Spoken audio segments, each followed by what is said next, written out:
Баярмаа гишүүн, Гамбат гишүүн нарын санаачилсан хянан шалгах төр хороо байгуулах тухай юунд бол гар үсгэд зурсан, дэмжиж гар үсгэд зурсан.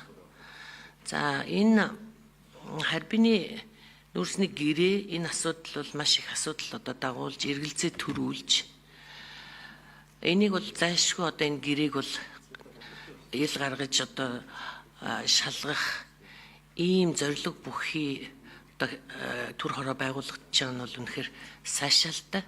Тэгээ Баярмаа гишүүнийг бол энэ төр хороог ахлаж үнэхээр одоо тэр улс орны эрх ашиг, ард түмний эрх ашиг, энэ нүүрсний одоо тэр үн, за тэгээд түрүүний ярьсан тэр ялгууртай байдлаар тогтоох энэ асуудлыг одоо энэ бол бүр ингээд ангилсан байгаа шүү дээ. Коксчих, сул коксчих эрчим хүчний нүүрс гэд. Тэгэхээр энэ үнэхэрийн яг энэ гэрээний дагуу явагдаж чадсан үгүй юу? За тэр бас нүүрсний хэмжээ нийлүүлэх, нүүрсний хэмжээ яг гэрээний дагуу нийлүүлэгдэж байгаа үгүй юу?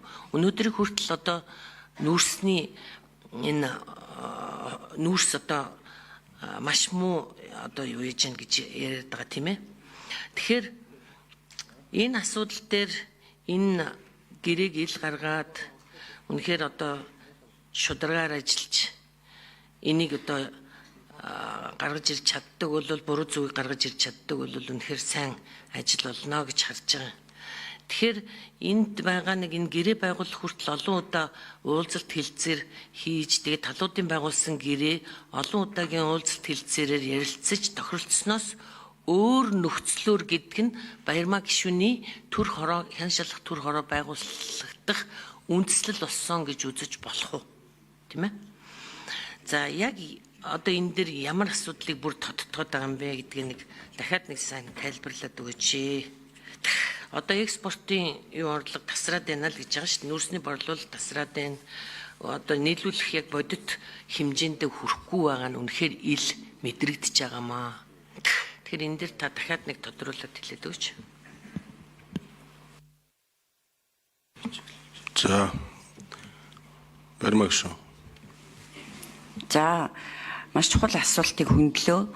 Яг үнэн одоо удаа дараагийн хилцээрийн үр дүнд дараах асуудал дээр тохиров гэсэн агуулга бүхий танилцуулгыг 2024 оны 2 сард Эрдэнэс 5-7 Б Гамбат болвол засгийн газрын хэрэглэх газрын дарга байсан тухайн үеийн амар баясгалан улсын хурлын гишүүнд бичгээр хандсан байдیں۔ Тэр дотор би түрүүн одоо хэлсэнчлэн айлын тал нүүрсийг биржийн үнээр авахыг зөвшөөрөв гэдэг ийм өгүүлбэр байгаад байгаа юм. Гэхдээ мэдээж энэ чинь урт хугацаанд хийгдэх гэрээ учраас айлын талаас бас тодорхой хэмжээний хөнгөлт үзүүлэхийг хүсэх нь бас тодорхой. Чи бизнесийн асуудал. Тэгээд 5% хөнгөлт үзүүлнэ үү гэсэн хүсэлтийг тавьж байгаа гэд. 7 удаагийн хилцээрийн ард дээр дараах зүйлс яригдав гэсэн байгаа юм. Маш тодорхой бичсэн. Тэгээд 24 оны 2 сараас хойш яг 1 жилийн дотор ямар уулзалтууд, ямар хилцээнүүд явсны үр дүнд нөгөө айлын талын зөвшөөрсөн тэр биржийн үнээр худалдан авах энэ нөхцөл нь өөрчлөгдөөд тогтмол буюу одоо бидний хардаад хүмүүсийн яриад байгаа 50-аас 60 долларын хооронд болчихвоо гэдгийг л одоо бид нар хянан шалгах гэдэг байгаа.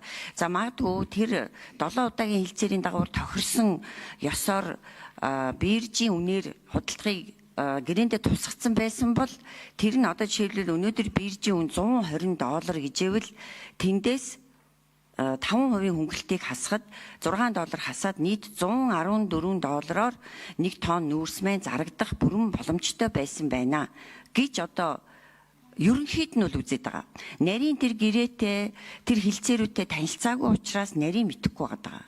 Тэгэхээр эн чинь эцэстээ хэрвээ за $50 зөрүү $40 зөрүү байна гэж үзэх юм бол нөгөө хүмүүсийн яриад байгаа 10 тэрбум доллар буюу нийт бараг 36 их найт төгрөг буюу манай Монгол улсын одоо жилийн төсвөөс авсан ийм орлогыг бид алдах гэж байгаа юм биш үү гэдгийг л одоо эрсдэл байгаад байгаа юм. Гэхдээ хамгийн гол зорилго бол эдгээр гэрээний заалтуудтай маш нарийн танилцах хэрэгтэй. Тэр тооцооллыг судлах хэрэгтэй. Тэгээ та бүхэн санаж байгаа бол анх улсын хурал дээр хилцээр орж ирж байхад улсын хурлын гишүүд маш их асуусан. Яг энэ үнэ яаж бодоод байгаа юм бэ? Ямар одоо схемээр яаж тогтоод байгаа юм бэ гэдгийг асуусан боловч яг одоо тоймтой хариу бол авч чадаагүй. Үнэхээр авч чадаагүй. Би өөрөө хүртэл асуугаад яг ингээд ийм доллар болох юма гэдэг үнийн дүнг бол сонсоогүй. Та бүхэн сонсоогүй байх гэж бодож байгаа. Тэгэхээр яагаад ийм одоо үнийн дүнгээр гэрээ хийчвэ? Өөр боломж байгаагүй мүү гэдгийг л судлах юм. Байгаагүй бол нэг хэрэг, байсан бол бас нэг хэрэг. Цаашид сайжруулж болох хэсэг.